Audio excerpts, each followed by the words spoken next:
This is the speaking spot. That's so fun in the the room. speaking spot.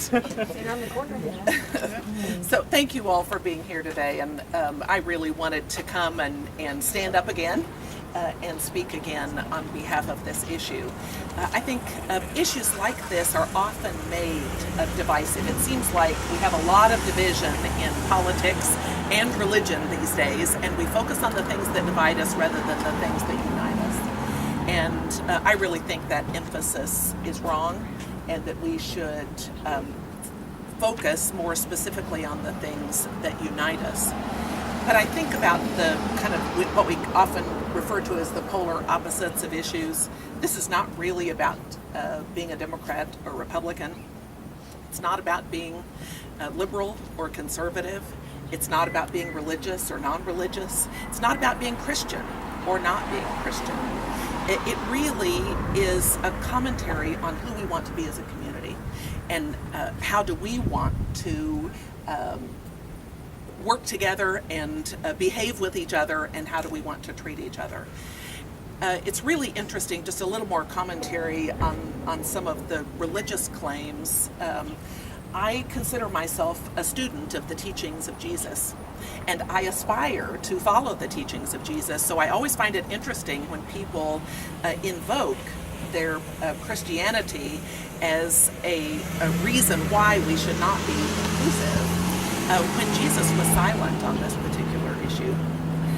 So I'm not sure that we shouldn't take that lesson and be silent on some of the issues that Jesus was silent on. I tell you, one thing he was not silent on is loving each other and loving our neighbor as ourselves. Seems to me that you have a pretty accepting view when you love your neighbor as you love yourself. So I claim that kind of concept as the basis for what I believe and how I behave. I attempt to make it consistent with that. Don't claim to be perfect. But again, this says something about the kind of city we want to live in, the kind of city I want to live in. I want to live in a city that takes a stand against discrimination. I want to live in a city that values diversity. I want to live in a city that celebrates diversity. And I've lived here continuously now for 41 years. I went to kindergarten here and was gone for a while, kind of like Glenn, but I have deep roots in the Northeast Missouri area. My mother actually graduated from Kirksville High School. So this is my hometown too. And the kind of city that I want to live in is one that celebrates diversity and assures that everyone is included. I so appreciated Dr. Pano's letter and the claims that he made about even the perception of inclusiveness is important.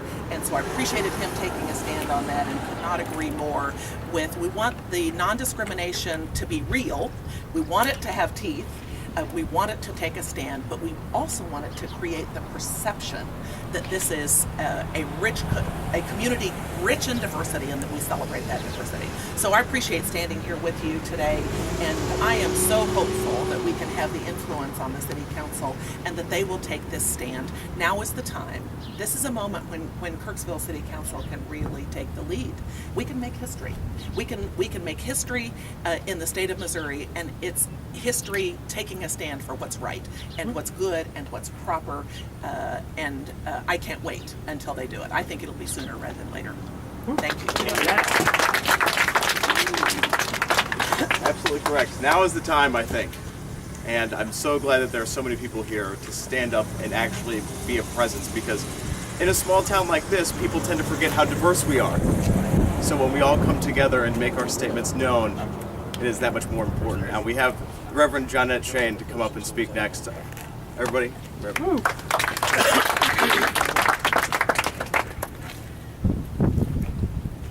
One of the things that was talked about a lot the last time I was here, which was when the ordinance was voted down, was we don't have these problems in Kirksville. And I'm here to tell you, I know that we do have these problems in Kirksville.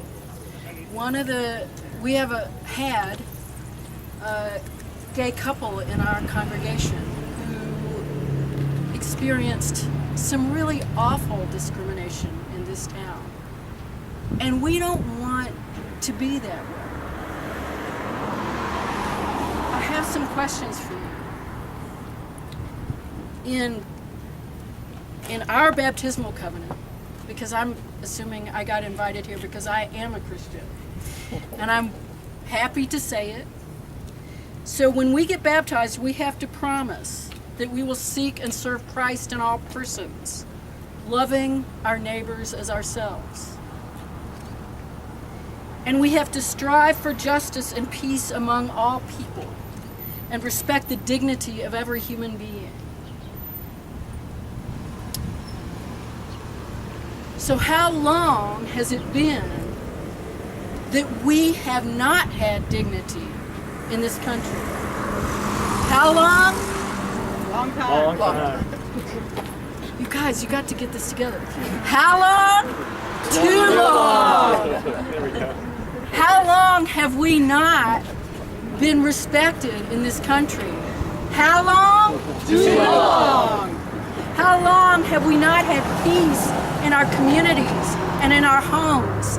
How long? Too long.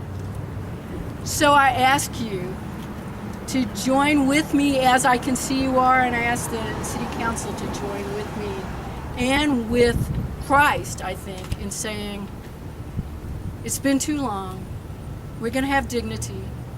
We're also going to have peace in this town. We've had a lot of unpleasant, divisive language in this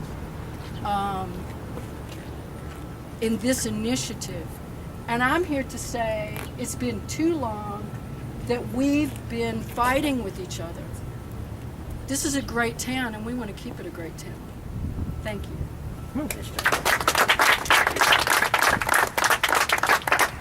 So don't forget, 6 p.m. is the meeting. We need everybody there and everybody out in force. Study session's going on right now. I see some people itching to get in there. So Sherry might want to head that way. I don't see Matthew Macaulay here. It's a little sad, but that's okay. But thank you so much for coming out.